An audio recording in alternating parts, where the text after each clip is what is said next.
आज लगभग पूरे भारत में 100 में से 70% पुरुष कर्ण वीडियो देखते हैं। वहीं अगर बात करें महिलाओं की, तो एक स्टडी के मुताबिक 30% महिलाएं भी कर्ण देखती हैं।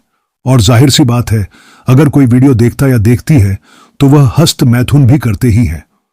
उन्हीं लोगों में से एक हमारे चैनल के सब्सक्राइबर भी शामिल है, जिन्हें हस्त मैथुन की आदत आज से लगभग 15 साल पहले लग चुका था, जिसकी वजह से आज वह मानसिक बीमारी तथा गुप्त रोग का शिकारी है।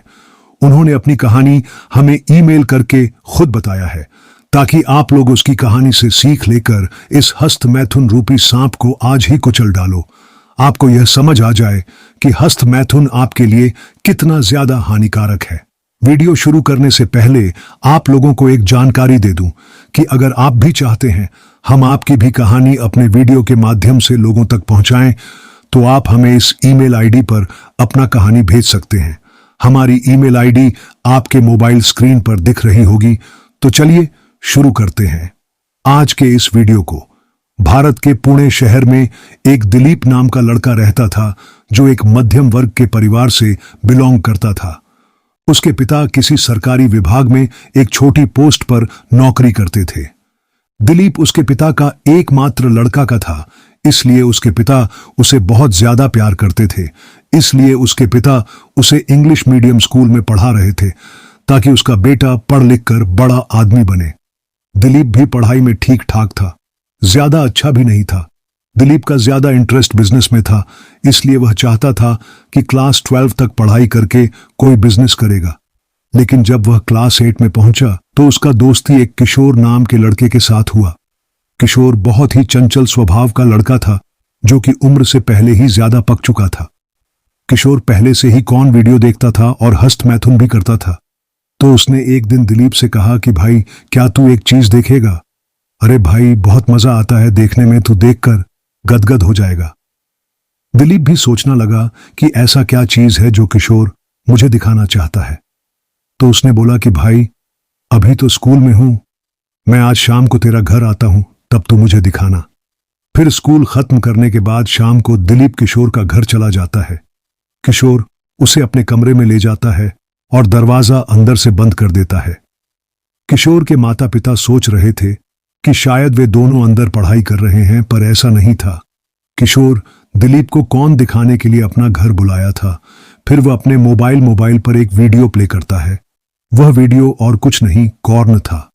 फिर दोनों मिलकर बहुत देर तक कॉर्न देखता है और कुछ देर बाद किशोर उसे हिलाने के लिए बोलता है।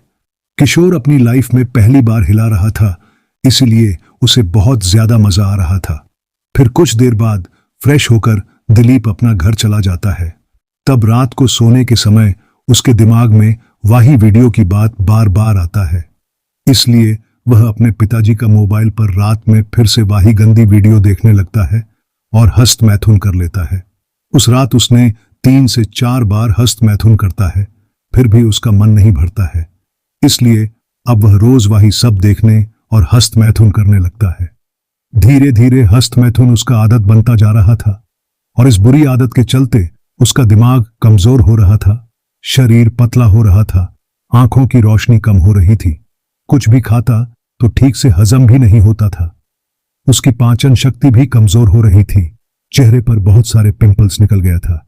हस्त मैथुन करते करते उसको 10 साल बीत चुका था, जिसके चलते उसका शरीर और दिमाग इतना ज्यादा कमजोर हो चुका था कि मैं आपको क्या ही बताऊं।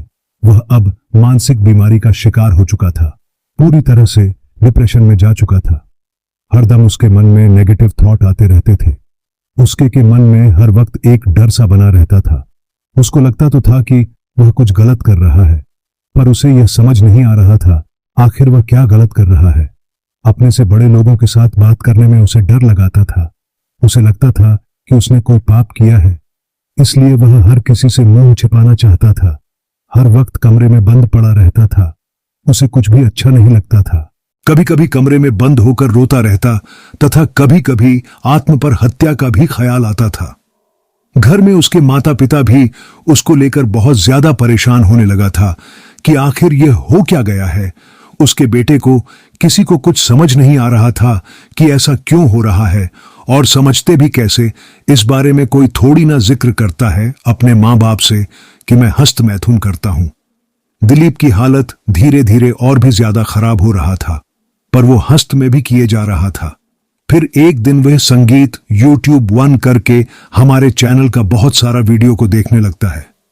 तब उसको ब्रह्मचर्य के बारे में बहुत सारी बातें पता चलता है। तब वह अपने आप को बहुत कोसता है कि हे ईश्वर, मुझसे बहुत बड़ी गलती हो चुकी है, मुझे माफ करें, और ईश्वर का कसम खाकर हस्त मैथुन को हमेशा के लिए छोड़ देता है और लगातार 3 महीने तक अखंड ब्रह्मचर्य व्रत का पालन करता है। तब उसको अपने अंदर एक अलग ही एनर्जी का अनुभव होने लगता है। और जैसे कि शुरू में मैंने आप लोगों को बताया था कि उसको एक बिजनेसमैन बनना था, लेकिन उसके पास उतना पैसा नहीं था कि वह कोई बड़ा बिजनेस कर सके। इसलिए उन्होंने कम पैसों में एक चाय का ठेला लगा आता है और चाय का छोटा सा बिजनेस शुरू करता है। और कुछ ही दिन हुए हैं उसको चाय का दुकान खोले हुए, और वह अभी हर दिन 0 रब के आसपास डेली का कमा लेता है। तो दोस्तों, यही होती है ब्रह्मचर्य की शक्ति, जिसके कारण लोगों को सही समय पर सही रास्ता दिखाता है। ब्रह्मचर्य कोई जुआ नहीं है कि आपको रातों रात अमीर बना दे, पर ब्रह्मचर्य में इतनी ज्यादा शक्ति होती है कि एक मामूली सा को भी धीरे धीरे उसका मंजिल तक पहुंचा सकती है। इसलिए दोस्तों, मैं आपसे भी निवेदन करूंगा कि आप भी आज ही इस बुरी आदत को छोड़ दें और अपने नए जीवन का शुरुआत करें। मेरा विश्वास करो भाई, कुछ दिनों में आपको ऐसा फील होगा कि कोई शक्ति आपकी मदद कर रही है। बस आप अपनी वीर्य की रक्षा करो, ईश्वर और प्रकृति आपकी निश्चय ही मदद करेगी। यह मैं आपको दावे के साथ बोल सकता हूं। इसी के साथ हम आज के इस वीडियो को यहीं पर समाप्त करते हैं।